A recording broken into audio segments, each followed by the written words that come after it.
Welcome back serial lovers. வயத்துல இருக்க குழந்தை பிறந்த உடனே சரவணன் கிட்ட கொடுத்தறேன், நீங்களே வளர்த்துக்கிங்க அப்படின்னு சொல்றாங்க மயிலு. சரவணா என்ன முடிவெடுக்க போறாரு, ஏன் மயிலு இப்படி ஒரு வார்த்தைய விடுறாங்க அப்படிங்கறத இந்த எபிசோடு ப்ரமோ ப்ரிடிக்ஷன்ல நம்ம இன்னைக்கு பார்க்கலாம். வீடியோக்குள்ள போறதுக்கு முன்னாடி ஞாபகமா நம்ம சேனலை சப்ஸ்கிரைப் பண்ணிக்கங்க, பெல் பட்டனை ஹிட் பண்ணி ஆளுங்கிற ஆப்ஷன்ல போட்டுட்டு அப்படியே லைக்கையும் தட்டி விட்டுட்டு ஹைப்புக்கும் பாயிண்டையும் கொடுத்துருங்க. சரவணனை பாக்குறதுக்காக கோயிலுக்கு போன மயிலுக்கு வச்சாரு வர சரவணா ஆப்பு. இந்த குழந்தை எனக்கு அதுக்கும் சம்மந்தமே இல்லைன்னு வேற சொல்லிடுறாரு. இதை கேட்டு பயங்கர ஷாக்ல வேற இருக்கிறாங்க மயிலு. இவரு இந்த குழந்தைக்கும் உனக்கும் எனக்கும் எந்த சம்மதமும் இல்லை அப்படின்னு சொல்லிட்டு அங்கிருந்து செம்ம காண்டல போயிடுறாரு. மயிலுக்கு என்ன பண்றதுன்னே தெரியல. என்னடா இது மாமா இப்படி சொல்றாரு அப்படின்னு செம்ம டென்ஷன் ஆயிடுறாங்க. அங்கேயே கோயிலே கொஞ்ச நேரம் அழுதுட்டு இருக்காங்க. என்ன பண்றது ஒண்ணுமே புரியல. சரி நம்ம வேலை செய்யற இடத்துக்கு போயிட்டு அதுக்கப்புறம் யோசனை பண்ணலாம் அப்படின்னு சொல்லிட்டு அப்படியே அழுதுகிட்டே நடந்து போறாங்க. அப்புறம் அந்த வேலை செய்யற இடத்துக்கும் போயிடுறாங்க. நேரம் இவங்க வேலை செய்யறாங்கல்ல அந்த வீட்டுக்கு தான் போறாங்க. போய் அங்க உட்காந்து அழுதுட்டு இருக்காங்க. அந்த பாட்டியே பார்த்துட்டு என்ன ஆச்சு அப்படின்னு கேக்குறாங்க. ஒண்ணு இல்ல பாட்டி அப்படின்னு சொல்லிட்டு ஒரு 5 நிமிஷம் என் தங்கச்சிக்கு நான் ஃபோன் பண்ணிட்டு வந்துடுறேன் அப்படின்னு சொல்லிட்டு நேரா அந்த வீட்டுல இருந்து கொஞ்சம் வெளியே வந்து மீனாக்கு கால் பண்றாங்க. மீனாவும் சொல்லுங்கக்கா என்னாச்சு அப்படின்னாலும் உங்களுக்கு ஃபோன் பண்ணலான்ட்டு இருந்தேன் அப்படின்னு சொல்லவும் தங்கமயில பயங்கரமா அழுகுறாங்க. என்னக்கா ஆச்சு, ஏன் இப்படி அழுகுறீங்க, என்ன விஷயம் நடந்தது சொல்லுங்க அப்படின்னு சொன்னோன்னே அதுக்கப்புறம் நடந்த விஷயத்த பூரா தங்கமயில இதை எல்லாத்தையும் கேட்டுட்டு மீனா சொல்றாங்க, என்னக்கா நீங்க, நான் அதுக்கு தான் சொன்னேன் கொஞ்சம் பொறுமையா போலாம்னு. நீங்க ஏன்க்கா இப்படி இருக்கீங்கன்னே தெரியல, போங்கக்கா. இப்போ என்ன மீனா பண்றது, மாமா இப்படி சொல்லிட்டாரே அப்படின்னு சொல்லி அழுகவும், கொஞ்சம் நீங்க பொறுமையா இருங்க, நம்ம வீட்டுல பேசிக்கலாம், மாமாட்டெல்லாம் ஒன்னும் பேச வேண்டாம், நம்ம எதுனாலும் வீட்டுல பேசிக்கலாம் அப்படின்னு சொல்றாங்க. இல்ல மீனா, மாமா இப்படி சொல்றாரு, எனக்கு பயமா இருக்கு அக்கா. ஒன்னும் பிரச்சனை இல்லை, நீங்க அமைதியா இருங்க, நம்ம குடும்பத்தோட ஃபர்ஸ்ட் வாரிசுக்கா இது. நீங்க இப்படி கவலைப்பட்டுட்டே இருந்தீங்கன்னா குழந்தைக்கு என்ன ஆகுறது, முதல்ல அதை பாருங்க, குழந்தை நல்லா வளரணும், நல்லா பிறக்கணும்க்கா, அதுக்கு முதல்ல பாருங்க, இந்த பிரச்சனையெல்லாம் நீங்க முதல்ல விட்டுருங்க, நம்ம வீட்டுல பேசிக்கலாம். இல்ல மீனா அது அப்படிங்கவும், அக்கா நான் தான் சொல்றேன்ல, முதல்ல இந்த பேச்சை விட்டுருங்க, நம்ம நேரா மாமா அத்தை கிட்ட பேசிக்கலாம், மாமா அத்தை கிட்ட பேசுறத விட அத்தை கிட்ட ஃபர்ஸ்ட் பேசலாம், அதுக்கப்புறம் ஒரு முடிவு எடுத்துக்கலாங்க. அப்புறம் இன்னொரு விஷயம், அப்புறம் ஒரு முக்கியமான விஷயம்க்கா, இந்த நடந்த விஷயத்த எதையும் உங்க அம்மா கிட்டே உங்க அப்பா கிட்டே சொல்லிடாதீங்க, ஏற்கனவே உங்க மேல பயங்கர கடுப்புல இருக்காங்க, ஏதாச்சும் ஒரு பிரச்சனைனா தையா தக்கான்னு குதிக்க ஆரம்பிச்சிடுறாங்க உங்க அம்மாவும் அப்பாவும். இதுல வேற இந்த பிரச்சனை வேற சொன்னீங்கன்னு வச்சுக்கோங்க, வீட்டுல இப்பதான் என்னமோ கொஞ்சம் உங்களுக்கு நல்ல மரியாதை கிடைச்சிட்டு இருக்கு, அதுவும் சுத்தமா போயிரும். சோ இந்த விஷயத்த உன் அம்மா கிட்டயும் உங்க அப்பா கிட்டயும் சொல்லாதீங்க அப்படின்னு மீனா சொல்லிடுறாங்க. இதுகிட்ட மயிலும் சரி அப்படின்னு சொல்லிடுறாங்க. அதுக்கப்புறம் மயிலு போனை கட் பண்ணிட்டு வேலையெல்லாம் முடிச்சுட்டு வீட்டுக்கு போறாங்க. மயிலு கிட்ட அவங்க அம்மா பேசுறாங்க. ஆனா மயிலு ஒரே சோகமா உள்ளுக்குள்ள போறாங்க. என்னடி ஒரே சோகமா இருக்க, என்ன விஷயம் அப்படின்னு கேக்குறாங்க. ஒண்ணு இல்லம்மா அப்படின்னு உள்ள போய் கதவை சத்திட்டு ரொம்ப ஃபீல் பண்ணிட்டு இருக்காங்க மயிலு. அதுக்குள்ள மீனா என்ன பண்றாங்கன்னா நேரா கோமதி வீட்டுக்கு தான் போறாங்க. ஃபர்ஸ்ட் அத்தை கிட்ட இந்த விஷயத்த சொல்லிடலாம் அப்படின்னு சொல்லிட்டு தான் போறாங்க. வீட்டுல வேற பாட்டி வேற வந்திருக்காங்களா, பாட்டி கிட்ட எல்லாம் பேசிட்டு அதுக்கப்புறம் சரி பாட்டி நான் போய் அத்தை கிட்ட என்னன்னு பார்த்து பேசிட்டு வரேன் அப்படின்னு மீனா சொல்லிட்டு கிச்சனுக்கு போறாங்க. என்னத்த ஒரே தடபுடலான சமையல் போல இருக்கு. ஆமாண்டி அம்மா வந்திருக்காங்கல்ல, அப்புறம் அம்மாக்கு பிடிச்சதெல்லாம் செஞ்சு போடணும்னு சொல்லி என்ன ஒரு ஆசையில நான் இருந்தேன்னு தெரியுமா, இப்பதான் இந்த வாய்ப்பு கிடைச்சிருக்கு, அதனால தாண்டி அம்மாவுக்கு பிடிச்சதெல்லாம் செஞ்சுட்டு இருக்கேன் அப்படின்னு சொல்றாங்க. ரொம்ப சந்தோஷம் அத்தை அப்படின்னு இவங்களும் சாதாரணமா தான் பேசிட்டு இருக்காங்க. பேசிட்டு இருக்கும் போது இப்பதான் இந்த டாபிக் எடுத்தா தான் கரெக்டா இருக்கும், ஏன்னா கூட ஒருத்தரும் இல்ல, அதனால இவங்க டாபிக் எடுக்கலான்னு முடிவு பண்ணிட்டு அத்தை உங்ககிட்ட ஒரு விஷயம் சொல்லணும் அத்தை அப்படின்னு சொல்லவும், என்னடி விஷயம் அப்படின்னு கேட்கவும், அத்தை நான் மயிலக்காவை பார்த்தேன். ஏண்டி உனக்கு அறிவே இல்லையா, எத்தனை தடவை சொல்லிட்டோம், அவங்க கூட எல்லாம் பேசாதன்னு சொன்னா திரும்ப திரும்ப பேசிட்டு இருக்கியா. ஐயோ அத்தை ஒரு நிமிஷம் சொல்றத கேளுங்க அத்தை, அவங்க ஒரு பக்கம் வேலைக்கு போறாங்க அப்படின்னு சொல்லிட்டு என்ன வேலை பார்த்துட்டு இருக்காங்கன்ற விஷயத்தையும் சொல்றாங்க.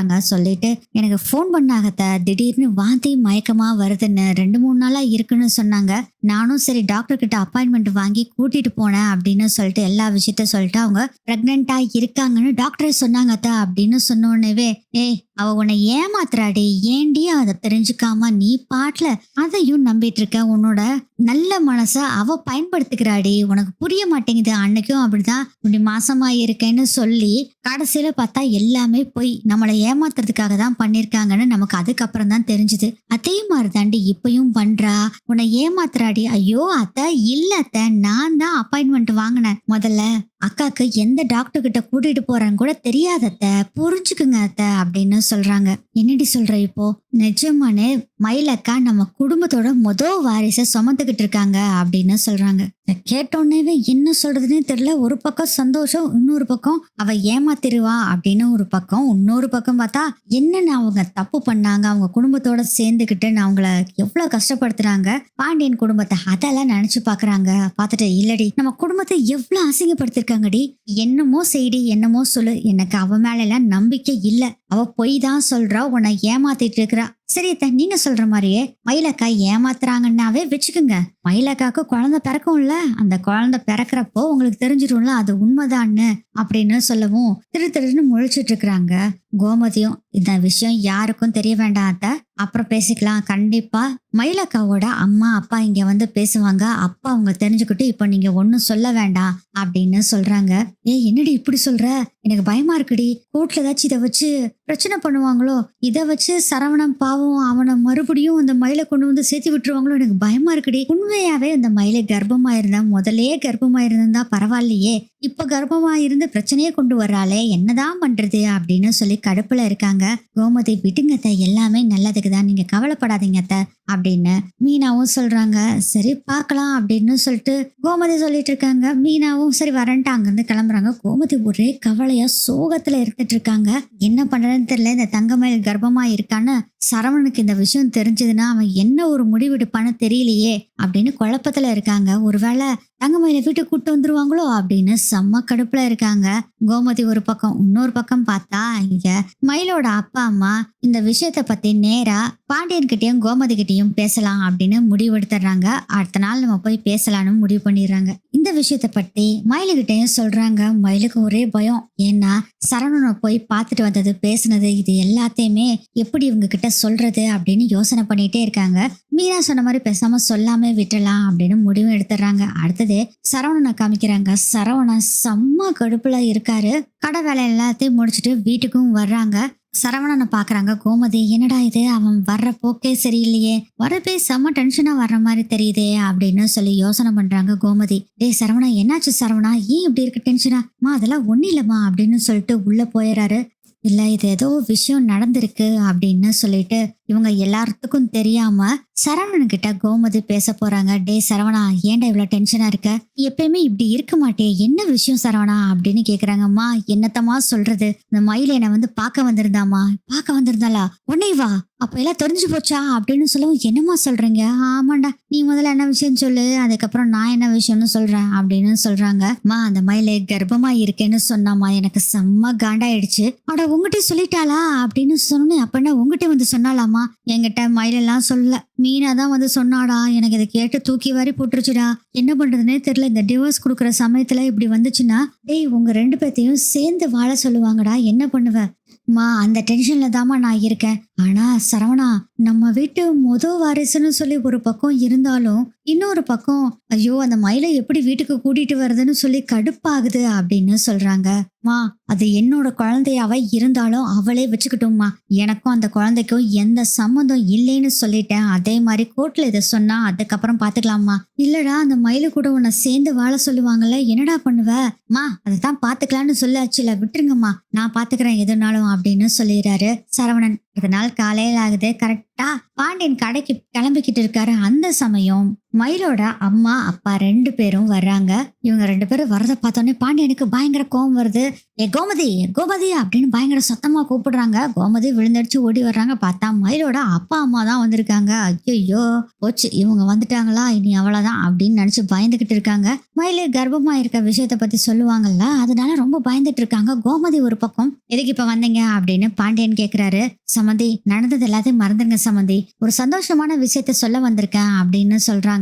உடனே சரவணன் சத்தம் கேட்டு வெளியே வர்றாரு. இவங்க சவுண்டு கேட்டுட்டு தான், என்ன சந்தோஷமான விஷயத்த சொல்ல போறீங்க, முதல்ல இங்க இருந்து கிளம்புங்க அப்படின்னு பயங்கர சத்தமா சொல்றாங்க. ஐயோ மாப்பிள்ள, கொஞ்சம் இருங்க, இந்த விஷயத்த கேட்டீங்கன்னா நீங்க ரொம்ப சந்தோஷமாயிருவீங்க, நான் சொல்ற கேளுங்க மாப்பிள்ள அப்படின்னு சொல்லவும் ஒண்ணு கேட்க முடியாதுங்க, உங்க பொண்ணுக்கும் எனக்கும் எப்பயுமே எந்த ஒரு சம்பந்தமும் இல்ல, நீங்க முதல்ல இங்க கிளம்புங்க அப்படின்னு சொல்லவும், சம்மந்தி நான் சொல்றத முதல்ல கேளுங்க, மாப்பிள்ளை தான் புரியாம பேசிட்டு இருக்காரு அப்படின்னு சொல்லவும், பாண்டியன் சொல்றாரு அதான் அவன் சொல்லிட்டான்ல, நீங்க முதல்ல கிளம்புங்க அப்படின்னு சொல்றாரு. ஐயோ எல்லாரும் கொஞ்சம் அமைதியா இருங்க, நான் சொல்றத கேளுங்க, ஒரு சந்தோஷமான விஷயத்தோட வந்திருக்கேன். அப்படி என்ன சந்தோஷமான விஷயம் அப்படின்னு பாண்டியன் கேக்குறாரு. உங்க மருமக யாருங்க மருமக? அதெல்லாம் ஒருத்தர் மருமக இல்ல, உங்க வீட்டு பொண்ணு, உங்க வீட்டு பொண்ணு, எங்களுக்கு மருமக இல்ல அப்படின்னு பாண்டியன் சொல்றாரு. ஐயோ சம்மந்தி கேளுங்க, மயிலு உண்டாயிருக்கா அப்படிங்கிற விஷயத்த சொல்றாங்க. இதை கேட்டவொடனே எல்லாத்துக்குமே பயங்கர ஷாக்கு. பாட்டியும் ரொம்ப சந்தோஷப்படுறாங்க. சரவணன் சொல்றான், அப்பா என்கிட்டயே நேத்து வந்து மயிலு பேசினாப்பா, இதையே தான் சொன்னா. இது இந்த குடும்பமே இதை சாக்கா வச்சு இதவே சொல்லி என்னையும் அவளையும் ஒன்னா சேர்ந்து வாழ வைக்கிறதுக்காக இவங்க பிளான் பண்ணிட்டு இருக்காங்கப்பா, நம்பாதீங்க அப்படின்னு சொல்றாங்க. நாயடா முட்டாடா இவங்க சொல்றதெல்லாம் நம்புறதுக்கு. இங்க பாருங்கம்மா, நீங்க என்ன வேணாலும் சொல்லிக்கிங்க, நீங்க முதல்ல சொன்ன மாதிரியே பொய் சொல்றீங்க, எனக்கு நல்லாவே புரியுது. நம்ம என்னனாலும் கோர்ட்ல பாத்துக்கலாம், நீங்க முதல்ல கிளம்புங்க அப்படின்னு சொன்னோன்னே பயங்கர கோவம் வந்துருது பாக்கியத்துக்கு. என்னங்க பேசிட்டு இருக்கீங்க? மருமக, அதுவும் உங்க வீட்டோட வாரிசு அவ சுமந்துட்டு இருக்கிறா, அதெல்லாம் தெரியாம நீங்க பாட்டுல எப்படி பேசிட்டு இருக்கீங்க அப்படின்னு பயங்கரமா சண்டை போடுற மாதிரி சத்தம் போட ஆரம்பிச்சிடுறாங்க. அதை விட பயங்கர சத்தம் போட ஆரம்பிச்சாரு பாண்டியனும். முதல்ல நீங்க போங்க, என்னனால கோர்ட்ல சந்திச்சுக்கலாம் போங்க அப்படின்னு சொல்லி அனுப்பிச்சு விட்டுறாங்க. என்ன கோமதி, மாப்பிள்ளை எப்படி சத்தம் போடுறாரு, கொஞ்சம் அமைதியா இருக்க சொல்லு அப்படிங்கம்மா. இவங்களை பத்தி உனக்கு தெரியாதுமா, இவங்க இப்படிதான் பேசி பையன் கூட சேர்ந்து வாழ வைக்கிறதுக்காக இதெல்லாம் பண்ணிட்டு இருப்பாங்கம்மா, இவங்களை நம்பாதீங்க அப்படின்னு சொல்லி கோமதி ஒரு பக்கம் சொல்றாங்க. அதனால பாட்டியும் அமைதியா இருந்துக்கிறாங்க.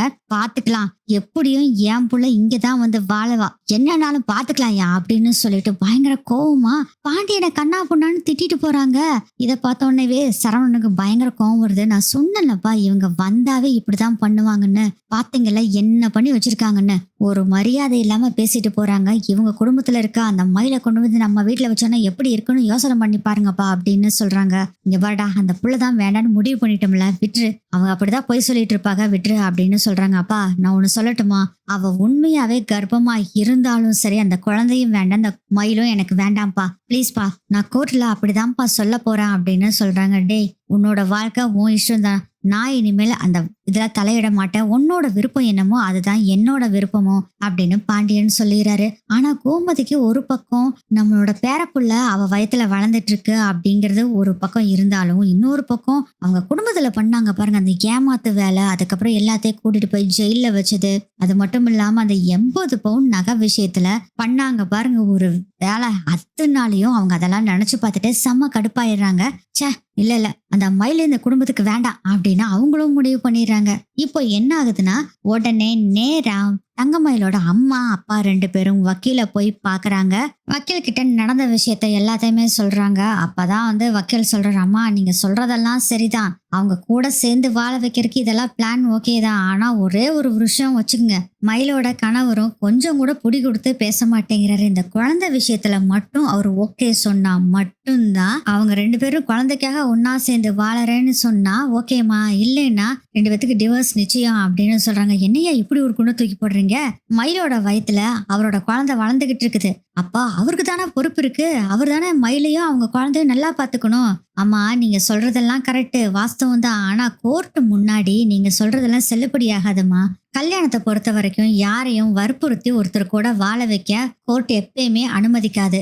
ஆனா ஒண்ணு வேணா நான் பண்ணலாம், அது வேணா பண்ணி கொடுக்குறேன். இதுல 2 ஆப்ஷன் இருக்கு. ஃபர்ஸ்ட் ஆப்ஷன், குழந்தைக்காக மயில அவங்க கணவரும் 2 பேரும் ஒன்னா சேர்ந்து வாழ்றேன்னு சொல்லிட்டாங்கன்னா பிரச்சனையே இல்ல அப்படின்னு சொன்னாதான் இப்போ 2வது ஆப்ஷன் நம்ம எடுக்கணும். என்னங்க ஐயா 2வது ஆப்ஷன் அப்படின்னு கேட்கவும், அம்மா வக்கீல் சொல்றாராமா, மயிலு கூட கொஞ்சம் கூட எனக்கு வாழ விருப்பம் இல்ல, அதனால எனக்கு டிவோர்ஸ் கொடுத்துருங்க அப்படின்னு சரவணன் சொல்லிட்டாருன்னா வேற வழி இல்ல, டிவோர்ஸ் கொடுத்துதான் ஆவாங்க.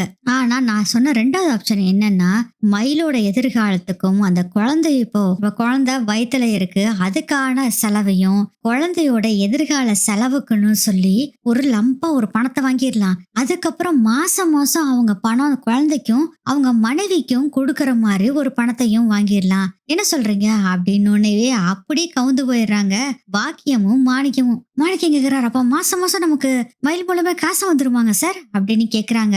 வயத்துல இருக்க குழந்தைக்கான செலவுக்கும் அதே மாதிரி அதோட எதிர்காலத்துக்குமான காசும் மாசம் மாசம் கொடுப்பாங்களா, ஒரு லம்பாவும் முதல்ல ஒரு அமௌண்ட்டை வாங்கிரும், அதுக்கப்புறம் மாசம் மாசமும் பணமும் வாங்கிக்கலாம். குழந்தைக்கு மட்டும் இல்ல அவங்களோட மனைவிக்கும் அவங்க வாழ்வாதாரத்துக்கான காசையும் வாங்கிக்கலாங்க ஐயா. முதல்லயும் ஒரு அமௌண்ட் குழந்தைக்கு கொடுத்துட்றாங்க. மாசம் மாசம் குழந்தைக்கும் சரி மனைவிக்கு 2 பேருக்கும் சேர்த்து காசை கொடுத்துற சொல்லிடலாம். அப்படி வேணா பண்ணலாம். இது 2ல ஏதாச்சும் ஒண்ணுதான் பண்ண முடியும் அப்படின்னு சொல்லவும் உடனே மாணிக்கம் என்ன சொல்றாருன்னா, ஐயா இந்த 2வது ஆப்ஷனே ரொம்ப சூப்பரா இருக்குதுங்க ஐயா. அது மாதிரி கூட பண்ணிடலாமே அப்படிங்க. ஐயோ பேசாமரியா அப்படின்னு பாக்கியம் சொல்றாங்க.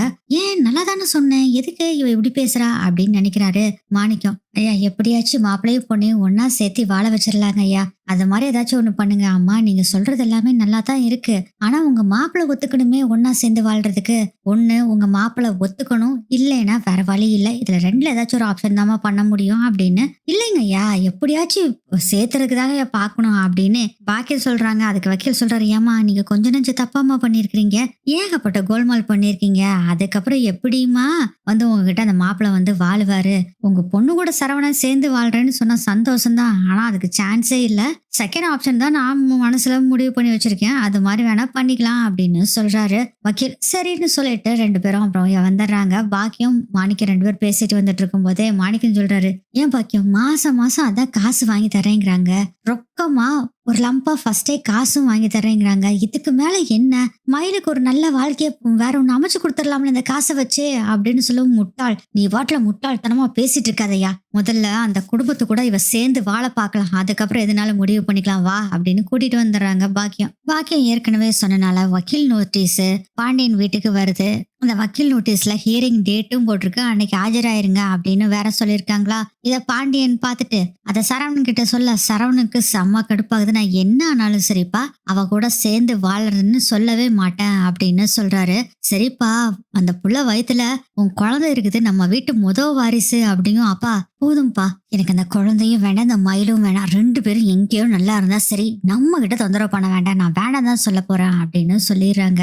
வேற வழி இல்ல சரின்னு வேற சொல்லிடுறாரு பாண்டியனும். ஆனா கோமதி சொல்றாங்க, இல்லடா அந்த குழந்தை அம்மா போதும்மா, எல்லாரும் திருப்ப திருப்ப இந்த குழந்தைன்னு பேசாதீங்க, அது உண்மையா பொய்யான்னு கூட தெரியாதுமா, அவளை நம்பாதீங்கம்மா முதல்ல அப்படின்னு சொல்றாங்க. இல்லைண்ணே ஆக்சுவலா அம்மா என்ன சொல்ல வர்றாங்கன்னா, கோர்ட்டு மூலியமா இதை சொல்றாங்க அப்படின்னா கண்டிப்பா இது உண்மையா தானே இருக்கும் அப்படின்னு சொல்லவும் ஒண்ணுமே பேசல. அங்க இருந்து சரவணன் போயிடுறாரு. அஞ்சலி கூட சரவணன் பேசிட்டு இருக்காரு. அதுக்கப்புறம் நடந்த விஷயத்த எல்லாத்தையுமே சொல்றாங்க. என்ன சரவணா நீ இப்படி பண்ணிட்டு இருக்க, குழந்தைக்காகனாச்சும் நீ வாழணும்ல உன் ஒய்ஃப் கூட அப்படின்னு சொல்றாங்க. ஐயோ அஞ்சலி அவ கூட வாழ முடியாது அஞ்சலி, அவ்வளவு துரோகம் பண்ணிருக்கா, அவளை கண்டாவே எனக்கு வெறுப்பா இருக்கு அப்படின்னு சொல்றாங்க. நீ யோசனை பண்ணு சரவணா அப்படின்னு சொல்றாங்க. சரி உனக்காக யோசனை பண்றேன் அப்படின்னு சரவணனும் சொல்லிடுறாரு. அதுக்கப்புறம் வீட்டுல உட்காந்துட்டு இருக்காங்க. பாக்கியம் யோசனை பண்ணிட்டே இருக்காங்க. இந்த பணமும் வருது, ரொம்ப சந்தோஷம் தான், ஆனா மயிலையும் எப்படியாச்சும் சேர்த்து வைக்கணுமே, என்ன பண்றது அப்படின்னு நினைச்சுக்கிட்டு இருக்காங்க. அப்பதான் ஒரு சூப்பரான ஐடியா கிடைக்குது பாக்கியத்துக்கு. அடுத்த நாள் பாத்தீங்கன்னா ஹியரிங்க்கு எல்லாரும் போறாங்க. பாக்கியத்தோட டீமா தான் நம்ம மயிலு அவங்க அப்பா எல்லாரும் உட்காந்துட்டு இருக்காங்க. சரவணன் அவங்க அப்பா அம்மா எல்லாம் இருக்காங்க. அப்பதான் வக்கீல் கிட்ட சில பல விஷயங்களை பாக்கியம் சொல்றாங்க. அதை கேட்டுட்டு இதுவும் நல்ல ஐடியாவாதாம இருக்குது, பாக்கலாம் அப்படின்னு சொல்லிடுறாரு. இப்ப பாத்தீங்கன்னா இவங்க கேஸ் ஹியரிங்க்கு வருதா. இப்ப சரவணனை ஃபர்ஸ்ட் கூப்பிடுறாங்க, அடுத்தது மயில கூப்பிடுறாங்க. மயிலுகிட்டையும் இந்த சில பல விஷயங்களை சொன்னாங்களா, அதே விஷயத்தை மயிலுகிட்டையும் சொல்றாங்க. இதை கேட்டோட மயிலுக்கு ஒரு பக்கம் சந்தோஷமா இருக்கா. சரிம்மா அப்படின்னு சொல்றாங்க. ஏய் ஒழுங்கா சொல்லுவே இல்லடி. சொல்லிடுவோம்மா, ஏதாச்சும் சொதப்பி கிதக்கிப்பி வச்சேன்னு வச்சுக்கோ அவளை உன்னை என்ன செய்வேன்னு எனக்கே தெரியாது அப்படின்னு சொல்றாங்க. பாக்கியம் கண்டிப்பா சொதப்ப மாட்டோம்மா, இவ பாரு எனக்காகவும் என் குழந்தைக்காக தான் நீ இதை சொல்லியிருக்க, கண்டிப்பா செய்வான் அப்படின்னு சொல்லிட்டு எழுந்திரிச்சு போறாங்க மயிலும். அப்புறம் கூண்டுல 2 பேர் நிக்கிறாங்க. ஜட்ஜி கேக்குறாரு, இப்போ உங்க மனைவி கர்ப்பமா இருக்காங்க, அதனால உங்க மனசு மாறுச்சா அப்படின்னு கேக்குறாங்க. சேர்ந்து வாழணும்னு உங்களுக்கு என்ன இருக்கா அப்படின்னு கேட்கவும், ஐயா எனக்கு அந்த சேர்ந்து வாழணுங்கிற எண்ணம் கொஞ்சம் கூட இல்லையா, அவளே அந்த குழந்தையும் வச்சுக்கிட்டும் அவளே சந்தோஷமா இருந்துகிட்டும், எனக்கு இது ஒத்து வராது அப்படின்னு சொல்றாங்க. ஜட்ஜு வக்கீல் 2 பேர்த்திட்ட கேக்குறாங்க, என்னையா இப்ப பண்ணலாம், கவுன்சிலிங் அனுப்பிடலாமா அப்படின்னு கேக்குறாங்க. ஐயா அனுப்புறது நல்லதாங்க ஐயா அப்படின்னு சொல்லும் போதே யாருன்னா மயிலோட வக்கீல் சொல்லும் போது மயில, ஐயா நான் ஒண்ணு சொல்லலாமா அப்படின்னு கேக்குறாங்க.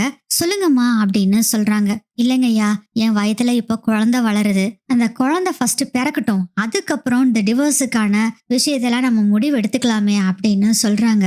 ஆமா சொன்ன மாதிரி இதுவும் நல்ல ஐடியாவா தான் இருக்கு அப்படின்னு ஜட்ஜும் யோசனை பண்றாரு. அப்ப ஜட்ஜு சொல்றாரு, இங்க பாருப்பா குழந்தை ஃபர்ஸ்ட் பிறக்கட்டும். பிறந்த பின்னாடி உங்களுக்கான டிவோர்ஸ நான் அறிவிக்கிறேன். அதுக்கப்புறமும் நீ இந்த பொண்ண டிவோர்ஸ் பண்ணணும்னு நினைச்சேன்னா, ஓகே நான் டிவோர்ஸ் குடுத்துறேன் அப்படின்னு ஜட்ஜும் சொல்றாரு. இல்லைங்கய்யா எனக்கு இது வேலைக்கு ஆகாது. எனக்கு இப்பவே டிவோர்ஸ் குடுத்துருங்க அப்படின்னு சொல்லவும், ஐயோ சொல்றத கேளு தம்பி. இப்பயும் நீயும் உன்னோட மனைவியும் 2 பேரும் தனித்தனியா தான் இருப்பீங்க. உனக்கு முதல்ல குழந்தை பிறக்கட்டும். அதுக்கப்புறம் என்னன்னாலும் யோசனை பண்ணிக்கலாம். ஜட்ஜுன்னு சொல்லிடுறாரா. அப்ப ஒரு யுவர் ஆனர் ஒரு சின்ன விஷயம் யுவர் ஆனர் அப்படின்னு சொல்றாரு வக்கீல். மயிலு தரப்பு வக்கீல் சொல்றாரு, உங்களுக்கு என்ன ஆப்ளிகேஷன் அப்படின்னு கேட்கவும், இல்லைங்க இப்போ சரவணனோட குழந்தை தான் மயிலு வயத்துல வளர்ந்துட்டு இருக்கு. அதுக்கான செலவெல்லாம் ஏகப்பட்டது ஆகும். மயில் குடும்பம் ரொம்ப அப்ராணி குடும்பம், ரொம்ப பணத்துக்கே சிரமப்பட்டுட்டு இருக்காங்க. அந்த குடும்பத்துல இப்போ இந்த செலவெல்லாம் செய்யறதுக்கு காசு இல்ல.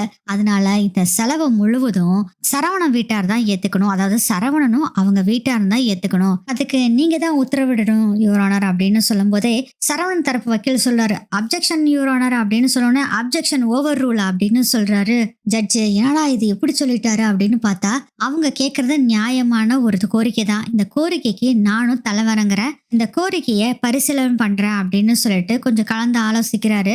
அதுக்கப்புறம் கொஞ்ச நேரத்துக்கு அப்புறம் சொல்றாரு, மயில் தரப்பு வக்கீல் சொன்ன மாதிரியே இந்த குழந்தைக்கான இப்ப செலவு எல்லாமே சரவணனும் அவங்க குடும்பத்தாரும் தான் கொடுக்கணும் அப்படின்னு சொல்லி தீர்ப்பும் கொடுத்துறாரு. இதை கேட்டு செம்ம காண்டாகிறாரு. சரவணன் முடியவே முடியாதுன்னு ஃபர்ஸ்ட் சொல்றாங்க. ஆனா பாண்டியன் என்ன சொல்றாருன்னா, அந்த பணத்தை நாங்க கொடுத்துட்றையா அப்படின்னு பாண்டியன் சொல்லிடுறாரு. சோ இந்த பிரச்சனை இப்ப சால்வ் ஆயிருச்சு. இப்ப என்னன்னா, மயிலுக்கு குழந்தை பிறந்த பின்னாடிதான் இந்த தீர்ப்பு வழங்குவாங்கன்னு சொல்லிட்டாங்க. அதனால அந்த கடுப்புல இருக்காரு சரவணன். அதுக்கப்புறம் எல்லாரும் வீட்டுக்கு வந்துடுறாங்க. செம்மையா புலம்பிட்டு இருக்காரு சரவணன். பாண்டியன் சொல்றாரு, டேய் அது நம்ம வாரிசுடா, இதுக்கிட்ட எப்படி சொல்லிட்டு இருக்க, பரவாயில்ல விடுடா அப்படின்னு சொல்லிடுறாங்க. செம்ம கடுப்புல இருக்காரு சரவணன். இந்த விஷயத்த போய் அஞ்சலி கிட்ட பேசிக்கிட்டு இருக்காரு போன்ல. அப்போ அஞ்சலி சொல்றாங்க, விடு சரவணா, அது உன் குழந்தை சரவணா, அதுக்கு காசு கொடுக்கறதுல நீ எதை கணக்கு பார்த்துட்டு இருக்க அப்படின்னு சொல்றாங்க. புரியுது, ஆனா அந்த மயிலு வயித்துல வளர்ற குழந்தைங்கும் போது எனக்கு பயங்கர காண்டாகுது அப்படின்னு சொல்றாரு சரவணன். எப்படி இருந்தாலும் அது உன் குழந்தை தானே, எதுக்கு நீ இது பண்ணிட்டு இருக்க, விடுறா அப்படின்னு சொல்லிடுறாங்க. அதுக்கப்புறம் பாத்தீங்கன்னா அப்படியே கொஞ்ச நாள் போய்கிட்டே இருக்கு. இவங்களும் அந்த குழந்தை வளர்றதுக்காக பணமும் கொடுத்துக்கிட்டு இருக்காங்க. ஹாஸ்பிட்டல் போறது முதல் கொண்டு எல்லாத்துக்குமே பணம் கரெக்டா மாசம் மாசம் அனுப்பிடுறாங்க.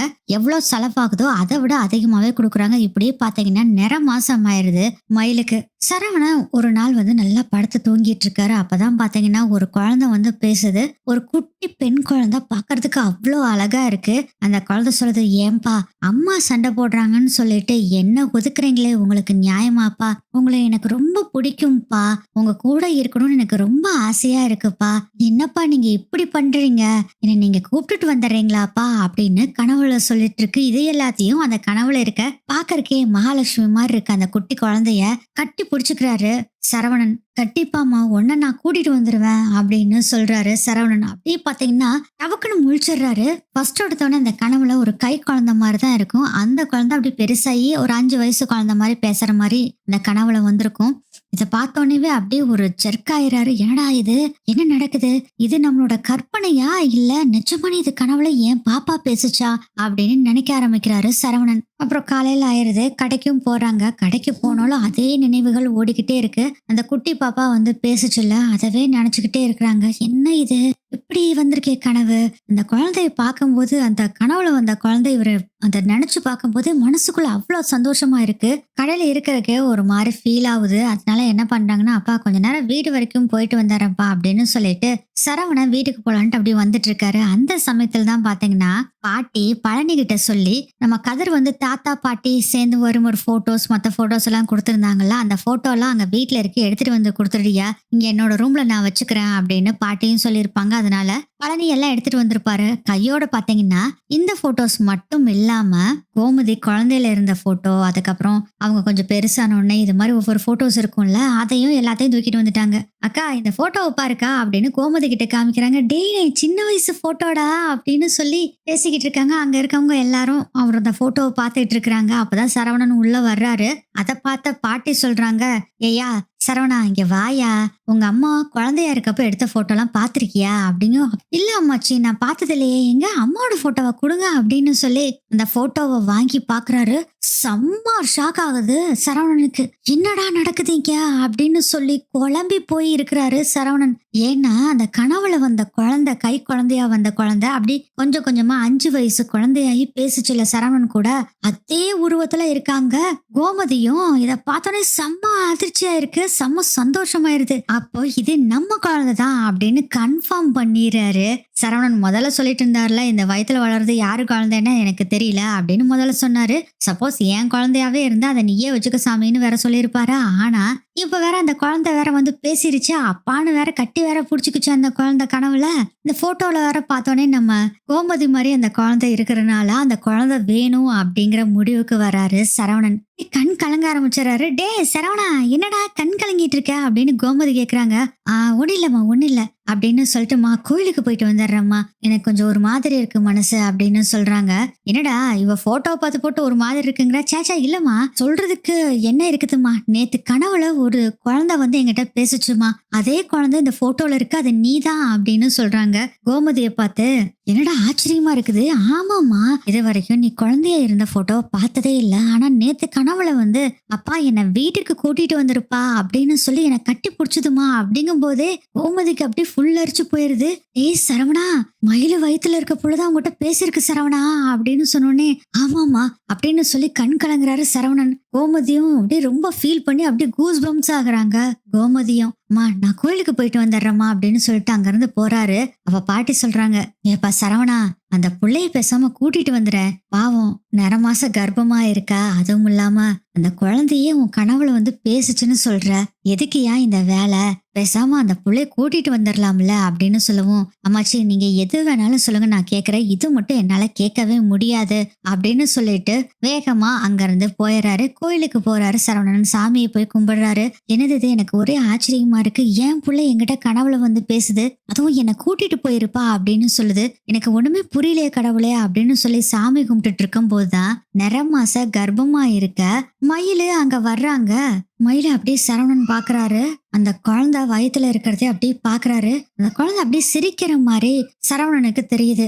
மயிலு சரவணன் வந்திருக்காரு தெரியாம சாமி கும்பிட்டுட்டு நடந்து போயிட்டு இருக்காங்க. மயிலு மட்டும் தான் தனியா வந்திருக்காங்க. அப்ப குண்டு குண்டுன்னு எழுந்திரிச்சு ஓடுறாரு சரவணன். மயிலு முன்னாடி போய் நிக்கிறாரு. பார்த்தோன்னே ஒரே சந்தோஷமாயிருது மயிலுக்கு. மாமா அப்படின்னு கேட்கவும் அப்படியே அந்த வயிற்றவே பார்த்துட்டு இருக்காரு. ஏன் மாமா, நம்ம குழந்தைய பார்க்கணும்னு ஆசையா இருக்கா அப்படின்னு கேக்குறாரு சரவணனை பார்த்து மயிலு. திடுப்புன்னு பார்த்தா சரவணன் மயிலு கிட்ட கேக்குறாரு, மயிலு நீ செஞ்சது எல்லாமே தப்பு, எல்லாத்தையுமே உன்னை மன்னிச்சிடுறேன், எனக்கு ஒரே ஒரு ஹெல்ப் மட்டும் பண்ணுறியா அப்படின்னு கேக்குறாங்க. சொல்லுங்க மாமா, பண்றேன் அப்படின்னு சொல்லவும், குழந்தை பிறந்தவொடனே இந்த குழந்தை என்கிட்ட கொடுத்துறியா மயிலு, நீ உன்னோட வாழ்க்கையை பார்த்துக்கோ, ஆனா நான் குழந்தைய வளர்த்துக்கிட்டுமா அப்படின்னு கேக்குறாங்க. இதை கேட்டோடனே பயங்கர அதிர்ச்சி ஆயிடுறாங்க. மயிலு, என்ன மாமா பேசிட்டு இருக்கீங்க, இது நம்ம குழந்தை, நம்ம 2 பேத்து கூட தான் வளரணும், நீங்க எப்படி இந்த குழந்தைய வளர்த்த முடியும் அப்படின்னு கண்ணா பின்னான்னு திட்டிட்டு செம்ம கோவமா அழுதுகிட்டே வீட்டுக்கு போயிடுறாங்க. அப்ப பின்னாடியே வர்றாரு சரவணன். ப்ளீஸ் மயில, ப்ளீஸ் நீ மட்டும் கொஞ்சம் யோசனை பண்ணிப்பாரு அப்படின்னு சொல்லவும், அதுக்கு வாய்ப்பே இல்ல மாமா, வேணும்னா என் கூட சேர்ந்து வாழுங்க, இல்லைன்னா பிடிக்கலன்ட்டு போயிருங்க, அதுக்காக குழந்தையெல்லாம் கேட்காதீங்க அப்படின்னு சொல்லிட்டு போயிடுறாங்க வீட்டுக்குள்ள மயிலு. என்ன பண்றதுன்னு தெரியல சரவணனுக்கு, ஒரே ஃபீல் ஆகுது. சரவணனும் பாத்தீங்கன்னா அங்கிருந்து ஃபீல் பண்ணிட்டு போயிடுறாங்க. அழுதுகிட்டே வீட்டுக்குள்ள வர்றாங்க மயிலு. அதை பார்த்துட்டு பாக்கியம் கேக்குறாங்க, என்னாச்சு, எதுக்கடி அழுதுட்டு வர்ற அப்படின்னு கேட்கவும் நடந்த விஷயத்த பூரா சொல்றாங்க. ஓ, கட்டின பொண்டாட்டி வேணா இதுல புள்ள வேற வேணுமோ அப்படின்னு சொல்லி ரொம்ப காண்டாகிறாங்க. இத வக்கீல்கிட்ட சொல்லி முதல்ல ஏதாச்சும் ஒண்ணு பண்ணணும் அப்படின்னு வக்கீல் கிட்ட போய் இந்த விஷயத்த போன் பண்ணி சொல்றாங்க பாக்கியம். அப்பதான் வக்கீல் ஒரு ஐடியா சொல்றாரு. அம்மா, இது ஒரு சூப்பரான ஐடியாமா, இந்த குழந்தைய குடுக்கறேன்னு சொல்லியிருக்கேன் அப்படிங்க. என்னையா பேசிட்டு இருக்க, நாங்க எப்படி குழந்தைய கொடுக்க முடியும், அந்த குழந்தைய வச்சுதானே மயில சேர்த்த முடியும் அப்படிங்க. ஆமாமா, இப்பவும் அந்த ஒரே குழந்தைய வச்சுதான் மயில சேர்த்த முடியும். எப்படிங்க சார் சொல்றீங்க, எனக்கு புரியலையே. இங்க பாருமா, இந்த குழந்தைய குடுக்கறேன்னு நீங்க சொல்லிருங்க, இதையும் நம்ம கோர்ட் மூலமாவே செஞ்சுக்கலாம், குழந்தைய அப்பா கிட்ட ஒப்படைக்கிறேன் அப்படின்னு மயில சொல்லிருங்க. ஜீவன அம்சமா மயிலுக்கு ஒரு காசு வரும், முன்னாடி தொகையும் கொடுத்துருவாங்க, அதனால உங்களுக்கு பணத்தை பத்தி பிரச்சனை இல்ல. குழந்தைய சரவணன் கிட்ட கொடுக்கறதோட மட்டும் நிக்கல, அந்த குழந்தைய வாரத்துக்கு 1 தடவையோ இல்ல 2 தடவையோ மயிலு வந்து பாக்குறதுக்கு பெர்மிஷன் வாங்கி தர்றேன், அதே மாதிரி மயிலும் அந்த குழந்தைய பாக்குறதுக்காக அங்க போகட்டும். அப்புறம் இன்னொரு விஷயம், இது கை குழந்தையா இருக்கிறனால சரவணன் கிட்ட அந்த குழந்தைய தூக்கி கொடுத்துருங்க. ஆனா பால் கொடுக்கறதுக்கு மட்டும் மயிலு அப்பப்ப அங்க போயிட்டு வரட்டும். இதனால என்னங்கய்யா யூஸ் நீங்க சொல்றது? உனக்கு ஒண்ணுமே புரியல அப்படின்னு சொல்லவும், அம்மா இதுலயும் ஒரு உள்குத்து இருக்குதுமா. மயிலு அங்க போய் பிள்ளைக்கு பால் கொடுக்கறது, அதுக்கப்புறம் வாரத்துல ஒரு தடவையோ 2 தடவையோ போய் பாக்குறது, இதெல்லாம் தொடர்ந்து நம்ம பண்ணிட்டே இருக்கும்போது கண்டிப்பா சரவணனோட மனசும் மாறும். அங்க வீட்டுல இருக்கவங்களோட மனசையும் கண்டிப்பா மாத்திரலாம். எனக்கு நம்பிக்கை இருக்கு. அதனால அந்த குழந்தைய சரவணன் கிட்ட குடுக்கறேன்னு சொல்லி மயில சொல்லிருங்க. நம்ம இத கோர்ட்டு மூலியமா அந்த குழந்தை பிறந்த உடனே சரவணன் கிட்ட கொடுத்துட்டு நம்ம இது மாதிரி காயை நகர்த்தினோம்னா கண்டிப்பா மயிலு சரவணன் கூட வாழ்றதுக்கு வாய்ப்பு நிறைய இருக்கு அப்படின்னு சொன்னோனேவே, ஆஹா இது ஒரு சூப்பரான ஐடியாவா இருக்குது, சரிங்கய்யா நீங்க சொல்ற மாதிரியே செஞ்சிடறோம் அப்படின்னு சொல்லிடுறாங்க பாக்கியமும். அதுக்கப்புறம் போனை கட் பண்ணிட்டு வந்து மயில்கிட்ட சொல்றாங்க, அந்த குழந்தைய அவங்கிட்டே குடுக்குறேன்னு சொல்லிரு அப்படின்னு சொல்லவும், என்னம்மா பேசிட்டு இருக்க, இது ஏன் குழந்தைமா, நான் எப்படிம்மா அவர்கிட்ட கொடுக்க முடியும்? ஒண்ணு என் கூட வாழ்ந்தா வாழட்டும், இல்லைன்னா அந்த குழந்தைய நானே வச்சு வளர்த்துக்கிறேன் அப்படின்னு சொல்லவும், அட லூசு, நீ எப்பயுமே மக்கு மாதிரி தான் நினைச்சிட்டு நடந்துட்டு இருக்கிற எல்லாமே, என்னம்மா சொல்லிட்டு இருக்க?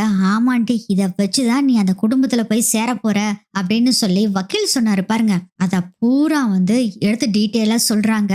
இந்த ஐடியா எப்படி இருக்கு அப்படின்னு உடனே யோசனை பண்றாங்க மயிலு. அம்மா இதுவும் நல்ல ஐடியா தாம்மா, குழந்தைய வச்சு நான் அந்த குடும்பத்துல போய் சேர்ந்துருவேன் அப்படின்னு சொல்றப்பயே பாக்கியம் சொல்றாங்க, ஆமாண்டி குழந்தை கொஞ்சம் கொஞ்சமா பெருசாகிறப்ப நீ தான் அம்மான்னு தெரிஞ்சிருமா, நான் அம்மா கூட தான் இருப்பேன்னு சொல்லி குழந்தைய புடிவாதம் பிடிக்க வைப்போம். அவங்க வீட்டுல இதான் வாரிசா, அதனால எல்லாரும் பாசத்தை கொட்டி வளர்த்துவாங்க. நான் அம்மா கூட தான் இருப்பேன்னு இங்க வீட்டுக்கு வந்துருச்சுன்னு வச்சுக்கோ, வேற வழி இல்ல, உன்னைய கூட சேர்த்துக்கிட்டு வாழ்ந்தே ஆகணும். எப்படி ஐடியா அப்படின்னு சொல்றாங்க பாக்கியம். அம்மா நீ சொல்ற மாதிரியே செஞ்சிடலாமா, சூப்பர் ஐடியாமா அப்படின்னு சொல்றாங்க. உடனே நான் மாமாக்கு கால் பண்றேன் அப்படின்னு சொல்லவும், ஒரு நிமிஷம் ரெடி, இந்த பிளான மறந்தும் கூட யாருகிட்டயும் உங்க வீட்டுல சொல்லிடாத, முக்கியமா இந்த மீனா கிட்ட கூட சொல்லிடாத, அவன் நேர்மா அது இதுன்னு பேசி நம்மள சிக்கல மாட்டி விட்டுருவா அப்படின்னு சொல்றாங்க. இல்லம்மா நான் சொல்ல மாட்டேன் அப்படின்னு சொல்றாங்க மயிலு. அதுதான் நல்ல பிள்ளைக்கு அழகு, இப்போ நீ மாப்பிள்ளைக்கு போன் பண்ணு அப்படின்னு சொல்றாங்க. சரவணன் தான் இவங்களை பிளாக் பண்ணி வச்சிருக்காங்களே, அதனால என்ன பண்றாங்கன்னா பக்கத்து வீட்டு அக்காவோட போனை வாங்கி சரவணனுக்கு கால் பண்றாங்க. சரவணனும் வேற யாரோ அன்னோன் நம்பர்னு சொல்லிட்டு எடுத்து ஹலோங்கிறாரு. மாமா நான் தான் பேசுறேன் மயிலு அப்படின்னு போனை கட் பண்ண போறாரு. மாமாவும் போனை கட் பண்ணிடாதீங்க, இது குழந்தை விஷயம் அப்படின்னு மயிலு சொல்றாங்களா, அதனால அமைதியாயிராரு.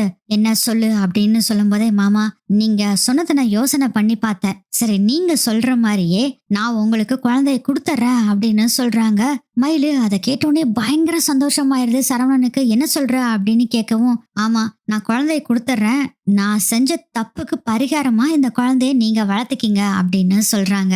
சரவணன் சொல்ற, ரொம்ப நன்றி மயிலு, ரொம்ப நன்றி அப்படின்னு சொல்றாங்க. ஆனா ஒரு கண்டிஷன் மாமா, இந்த குழந்தை பிறந்த உடனே நான் கோர்ட்ல தான் உங்களுக்கு இதை கொடுப்பேன், இந்த குழந்தைய ஆதாரபூர்வமா தான் நான் கொடுப்பேன் அப்படின்னு சொல்லவும், நீ எப்படி வேணாலும் கொடு, எனக்கு அதை பத்தி கவலையே இல்லை, எனக்கு குழந்தைய கொடுத்தா போதும் அப்படின்னு சொல்றாரு சரவணன். சரி மாமா குழந்தைய வாங்கிக்க அப்படின்னு சொன்னோடனே சரின்ட்டு போனை வச்சுறாரு. அதுக்கு மேல எந்த ஒரு பேச்சுமே பேசல சரவணன். மா இது மட்டும் தான் பேசிட்டு போனை வச்சுட்டாருமா. அடியே சும்மா இருடி, இப்படியே தான் கொஞ்சம் கொஞ்சமா காய நிறுத்தி உன்னை அங்க கொண்டு போய் சேர்த்தணும், வக்கீல் அருமையான ஐடியா சொல்லி கொடுத்துருக்காரு, கண்டிப்பா இந்த குழந்தைய வச்சு நீ அங்க போய் சேர்ந்துடலாம், கவலைப்படாத அப்படின்னு சொல்றாங்க பாக்கியமும். இந்த விஷயத்த எல்லாத்துக்கிட்டையும் வீட்டுல போய் உடனே சொல்லி ஆகணும்னு சொல்லிட்டு உடனே வீட்டுக்கு போறாரு. அப்பதான் கணக்கு விளக்கு பாக்குறதுக்காக வீட்டுக்கு வந்திருக்காரு பாண்டியன். அப்பதான் இந்த விஷயத்த சொல்றாரு சரவணன். இது கேட்டு எல்லாருமே பயங்கர ஷாக் ஆகுறாங்க. ஏண்டா பிறந்த குழந்தைய நீ தூக்கிட்டு வந்துட்டேன்னா அவளுக்கு தாய்ப்பால் வேணும்ல, என்ன பண்றது அப்படின்னு யோசனை பண்றாரு. என்னது தாய்ப்பால், அட ஆமால என்ன பண்றது அப்படின்னு யோசனை பண்றாங்க.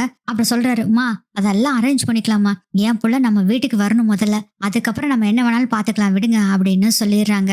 பாண்டியனுக்கும் செம்ம ஹாப்பி தான், நம்ம வாரிசு நம்ம வீட்டுக்கே வரப்போகுது அப்படின்னு. பாண்டியனுக்கும் சரி கோமதி பாட்டி எல்லாத்துக்குமே செம்ம ஹாப்பி. பாட்டி சொல்றாங்க, அந்த புள்ள கொஞ்சம் பால் குடி மறந்த பின்னாடியும் கூட கூட்டிட்டு வந்துக்கலாம்ல கோமதி அப்படின்னு சொல்லி பேசிக்கிட்டு இருக்காங்க. இல்ல அம்மாச்சி, அந்த குழந்தை பிறந்தோடனே நான் தூக்கிட்டு வந்துருவேன், அவளோட நிழலும் கூட படக்கூடாது அப்படிங்கிற மாதிரி பேசிக்கிட்டு இருக்காரு சரவணன். எல்லாருமே செம்ம ஹாப்பி தான். இந்த விஷயத்த கோமதி மீனா கிட்ட கூப்பிட்டு சொல்றாங்க. அதை கேட்டு மீனாவும் செம்ம ஹாப்பி ஆகுறாங்க. இது எப்படி மயிலாக்கா ஒத்துக்கிட்டாங்க அப்படின்னு சொல்லிட்டு மயிலுக்கு கூப்பிட்டு கேக்குறாங்க. ஆமா, அவங்க ஆசைப்படுறாங்க. நான் பண்ண தப்புக்கு அதுக்கு பிராயச்சித்தமா அவங்க கிட்ட என் குழந்தைய ஒப்படைக்கணும்னு முடிவு பண்ணிட்டேன் மீனா அப்படின்னு சொல்றாங்க. மயிலு ரொம்ப சந்தோஷம்க்கா. ஆனா எப்படி குழந்தை உங்களை விட்டுட்டு இருக்கும் அப்படின்னு சொல்றாங்க. பாத்துக்கலாம் மீனா, எல்லாம் விடு பரவாயில்ல அப்படின்னு சொல்றாங்க. இவங்க போட்ட பிளான மீனாக்கு தெரியலையே. அதனால அவங்களும் ச்சே குழந்தை எப்படி பிரிக்கிறது அப்படின்னு அவங்களும் ஃபீல் பண்ணிக்கிட்டு தான் இருக்காங்க. இப்படியே பாத்தீங்கன்னா நாட்கள் ஓடிக்கிட்டே இருக்கு. குழந்தையும் பிறந்துருது. அதுவும் இவரு நினைச்ச மாதிரியே பெண் குழந்தை தான் பிறந்திருக்கு. ஓடி போய் சரவணன் குழந்தை பிறந்த உடனே போய் பாக்குறாரு. கனவுல அந்த கை குழந்தையா வந்தது பாருங்க, அதே மாதிரி ஜாடையில அந்த குழந்தை பிறந்திருக்கு. அதை பார்த்தோன்னே அவ்வளவு சந்தோஷமாயிருது. அந்த குழந்தைய தூக்கி அப்படியே முத்தம் கொடுத்துட்டு இருக்காரு. அப்ப பார்த்தா பாக்கியம் வர்றாங்க. டவக்கன்னு அந்த குழந்தைய புடுங்கிக்கிறாங்க. இங்க பாருங்க, குழந்தைய பார்க்கணும்னா கோர்ட்டு மூலியமா தான் வந்து பார்க்கணும் அப்படிங்கிற மாதிரி சொல்றாங்க. அப்படி கண்ணெல்லாம் கலங்குது சரவணனுக்கு. ஒரே ஒரு தடவை குழந்தைய பாத்துறனே ப்ளீஸ், நான் அவளை கொஞ்சறனே என் பாப்பாவா அப்படின்னு சொல்றாரு சரவணன். இதெல்லாம் பார்த்துட்டு இருந்த மயிலு சொல்றாங்க, அம்மா பரவாயில்ல குடுமா அப்படின்னு சொல்றாங்க. சரின்னு சொல்லி வேண்டா வெறுப்பா அந்த குழந்தைய சரவணன் கையில குடுக்குறாங்க. அப்படியே அவரு கட்டி பிடிச்சுக்கிறாரு. அந்த குழந்தைய 100 முத்தம் கொடுக்குறாரு அந்த குழந்தைக்கு. மயில்கிட்ட போய் கேக்குறாரு, இந்த குழந்தைய எங்கிட்ட கொடுத்துருவே இல்ல அப்படின்னு சொல்லவும், கண்டிப்பா கொடுத்துருவோம் மாமா, ஆனா கோர்ட் மூலியமா தான் நாங்க கொடுப்போம் அப்படின்னு சொல்லிடுறாங்க. இன்னைக்கு வக்கீல பார்த்து நான் பேசிட்டுமா அப்படின்னு கேட்கும். தாராளமா பேசுங்க மாமா அப்படின்னு மயிலும் சொல்றாங்க. ஏன்னா மயிலும் ரொம்ப ஆர்வமா இருக்காங்க அந்த வீட்டுக்கு வரணும்னு. அதே மாதிரி ஒரு வக்கீல பார்த்து உடனே பேசி அந்த குழந்தைய வாங்குறதுக்கான இதெல்லாம் போடுறாங்க. அவரும் ஒரு நோட்டீஸ் அனுப்புறாரு மயிலு பேருக்கு அந்த வக்கீல். அதுக்கப்புறம் கோர்ட்டுக்கு வர சொல்லியிருக்காங்க மயில. இதுல கடையில பாத்தீங்கன்னா ஒரு 1.5 மாசத்துக்கு பக்கம் ஆயிருது.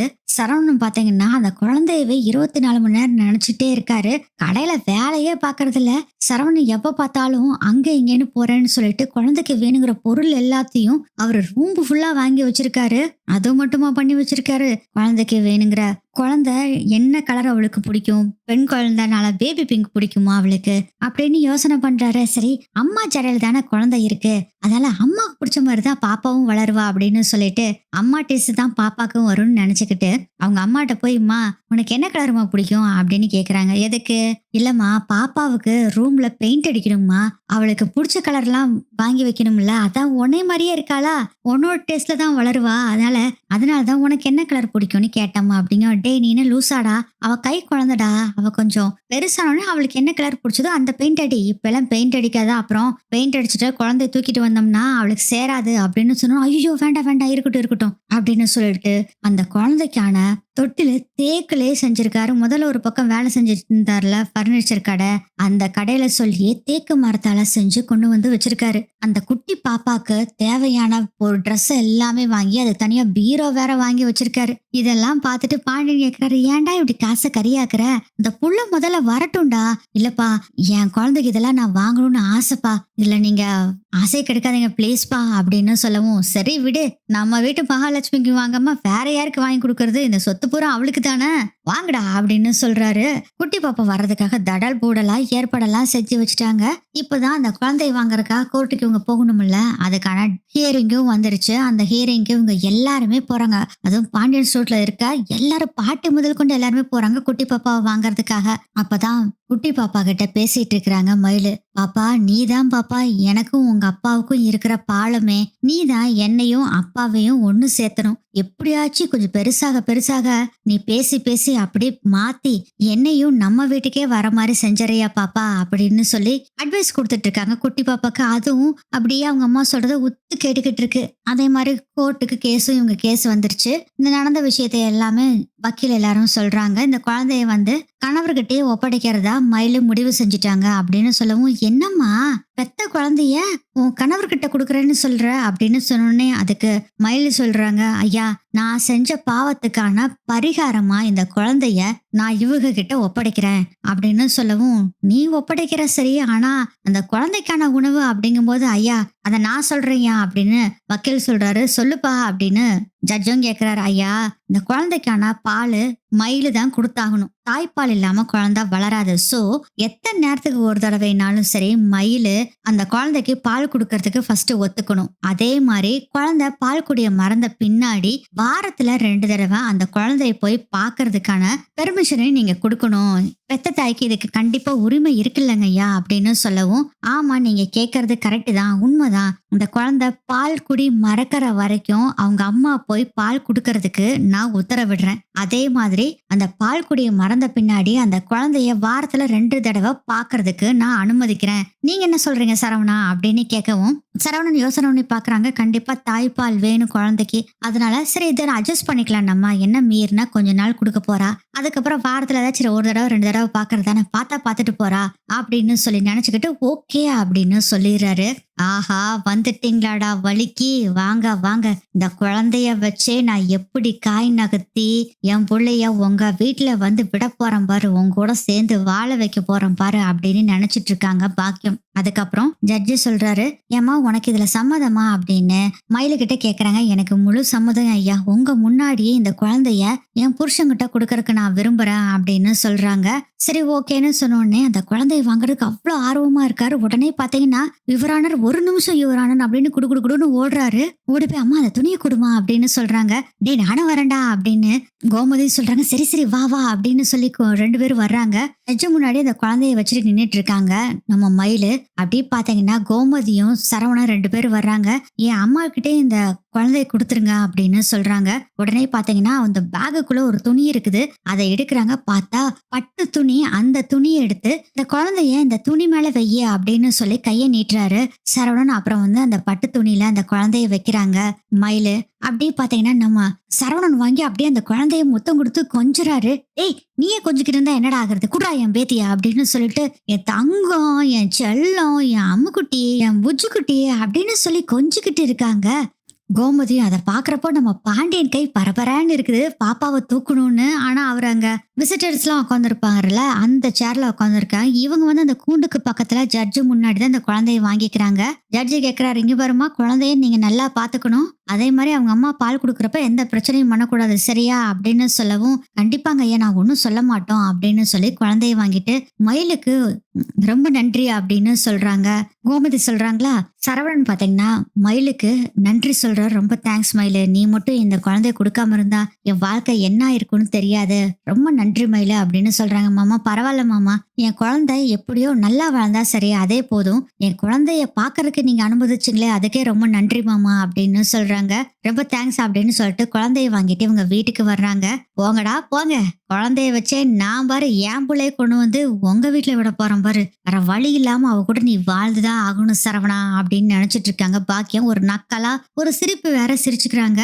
இருந்தாலும் நம்ம மயிலுக்கு இந்த குழந்தைய விடுறதுக்கு மனசே இல்ல, ரொம்ப ஃபீல் பண்ணிக்கிட்டு இருக்காங்க. அப்ப பாக்கியம் சொல்றாங்க, ஏய் உன்னோட தரப்புல தாண்டி அந்த புள்ள போயிருக்குது, அந்த புள்ள கொஞ்சம் கொஞ்சமா விவரம் தெரிய தெரிய அந்த புள்ளைக்கு பேசி பேசி நம்ம பக்கம் இழுத்து அவ இந்த குழந்தைய வச்சே நான் சரவணன் கூட உன்னை சேர்ந்து வாழ வெப்பண்டி, கவலைப்படாத மயிலு அப்படின்னு சொல்லிட்டு இருக்கும் போதே அப்போ வக்கீல் வராரு. அம்மா நம்ம போட்ட திட்டத்துப்படியே கரெக்டா நடந்துகிட்டு இருக்குதுமா மயிலு, இங்க பாருமா கரெக்டா அந்த குழந்தைக்கு பால் கொடுக்க போயிட்டு வந்துரு, நீ அந்த வீட்டிலே இருக்கிற அப்படி இப்படின்னு எதுவுமே சொல்லக்கூடாது, அவங்களுக்கு நம்பிக்கை வரணும், அந்த குழந்தைக்கு நீ பால் கொடுக்குற அதோட வேலையோட கிளம்பி வந்துடுற, அந்த குழந்தைக்கும் உனக்கும் சம்பந்தம் இல்லாத மாதிரியே பண்ணிட்டு இருக்கணுமா, ஃபர்ஸ்ட் இந்த குழந்தைய நல்லபடியா வளர்த்துனா தான் இந்த குழந்தைய வச்சு நீ அங்க போக முடியும் அப்படின்னு சொல்றாரு வக்கீல். ஐயா நான் கண்டிப்பா நல்லபடியா செஞ்சிருவேன் ஐயா இத அப்படின்னு சொல்லிடுறாங்க. சரவணன்ற குழந்தைய வீட்டுக்கு தூக்கிட்டு வந்தோடனே பாத்தீங்கன்னா வீட்டுல அவ்வளோ டெக்கரேஷன் பண்ணிருக்காங்க. அந்த பாப்பா குட்டிய கூட்டிட்டு வர்றதுக்காக வீட்டுக்குள்ள வர்றதுக்கு முன்னாடி அவள் இந்த குழந்தை பாப்பாக்கு ஆரத்தி என்ன அவ்வளோ பாட்டெல்லாம் போட்டு அவ்வளோ பயங்கரமா சூப்பரா பண்ணி வச்சிருக்காங்க. அந்த குழந்தைய வீட்டுக்குள்ள தூக்கிட்டு வந்தோடனே ஃபர்ஸ்ட் எடுத்தோடனே நம்ம மீனை தான் டபக்குன்னு தூக்கிக்கிறாங்க. இது அழகு செல்லக்குட்டியா அப்படின்னு சொல்லி தூக்கி கொஞ்ச ஆரம்பிச்சிடுறாங்க. ஏ மீனா நீயே கொஞ்சிட்டு இருக்க, கூட்டி என் பேத்தி நான் ஒரு தடவை கொஞ்சறேன் அப்படின்னு சொல்லி கோமதி கொஞ்சிட்டு இருக்காங்களா. அத்தை ஓவரா பண்ணாதீங்க அத்தை, நீங்க தான் கோர்ட்ல வாங்கும் போதே பாப்பாவை கொஞ்சம் நீங்களா எங்கிட்ட கொடுங்க அத்தை அப்படின்னு மீனா கொஞ்சிக்கிட்டு இருக்காங்க. அப்புறம் ராஜி அவங்க சித்தப்பா எல்லாருமே கொஞ்சிட்டு இருக்காங்க. இதெல்லாம் பார்த்துட்டு இருந்த பாண்டியன் அந்த புள்ளைய என்கிட்ட கொஞ்சம் கொடுங்கப்பா நானும் கொஞ்சம் கொஞ்சிக்கிறேனே அப்படின்னு சொல்லவும், உங்களுக்கு இல்லாத இந்தாங்க அப்படின்னு சொல்லி கோமதியை கொண்டு போய் பாண்டியன் கிட்ட அந்த குழந்தைய கொடுக்குறாங்க. அப்படியே கண் கலங்குறாங்க.